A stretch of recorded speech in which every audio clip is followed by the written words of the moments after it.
Hey, mein Name ist Christian und im heutigen Video möchte ich mit euch einen Blick auf ein 2.1-System von Logitech werfen, das insbesondere für den Einsatz an eurem Schreibtisch bzw. eurem mobilen Arbeitsplatz gedacht ist und dabei hinsichtlich Preis und Leistung fast unschlagbar ist.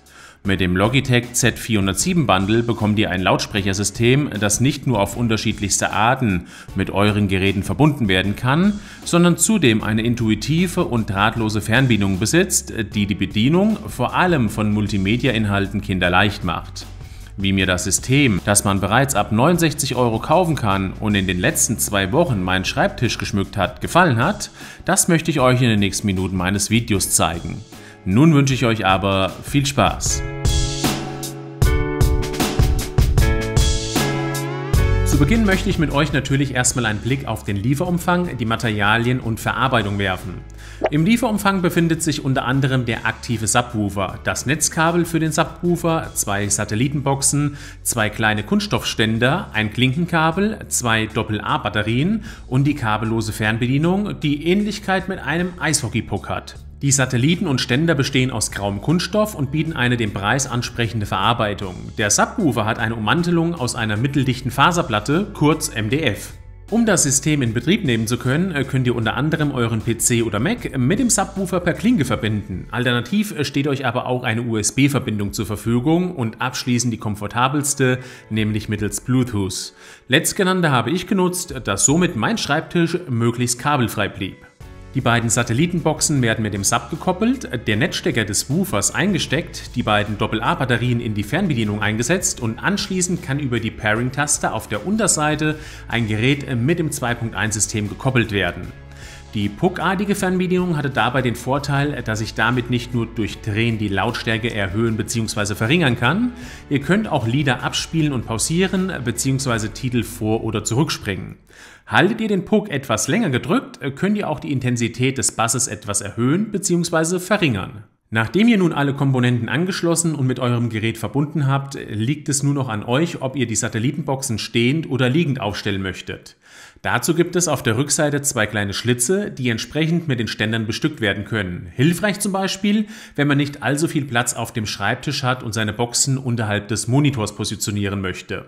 In den 390 Gramm schweren Satellitenboxen wurden 50 mm Treiber mit einer maximalen Leistung von 10 Watt verbaut. Der Sub beinhaltet einen 12 cm Woofer mit Bassreflexöffnung nach vorne, ist knapp 2,5 Kilogramm schwer und leistet 20 Watt. Demnach steht eine Leistung von insgesamt 40 Watt zur Verfügung, in der Spitze sogar bis zu 80 Watt. Für ein Schreibtisch-Setup daher absolut ausreichend. Ich hatte den Sub linksseitig meines Monitors stehen und nicht auf das Maximum gedreht, da selbst bei dieser kleinen Kiste der Tisch zu vibrieren beginnt und dadurch das gesamte Musikbild etwas unruhig wird. Die Satelliten, die bei mir stehend zum Einsatz kamen, spielen ihre Stärken bei den Mitten aus und sind daher extrem gut für Podcasts, Hörspiele, aber auch einige Musikgenres sehr gut geeignet. Definitiv weniger ausgeprägt sind die Höhen, die für mich zu kurz kommen und etwas mehr Brillanz benötigt hätten. Aufgrund des dedizierten Subs kommen Bässe natürlich sehr gut rüber und unterstreichen je nach Anwendungszweck auch das gespielte Musikstück, Game oder auch Video. Damit ihr euch mal einen Eindruck des Z407 machen könnt, hier 2 Songs unterschiedlichster Genre, aber Achtung, je nach Abspieler bei euch können sich diese auch etwas anders anhören.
Unterm Strich muss ich sagen, dass man das Z407 mit leichten Abstrichen definitiv empfehlen kann. Im Bewusstsein über den Preis bietet es eine flexible Anschlussmöglichkeit, einen guten Bass und ausgeprägte Mitten und dazu noch eine intuitive und kabellose Fernbedienung.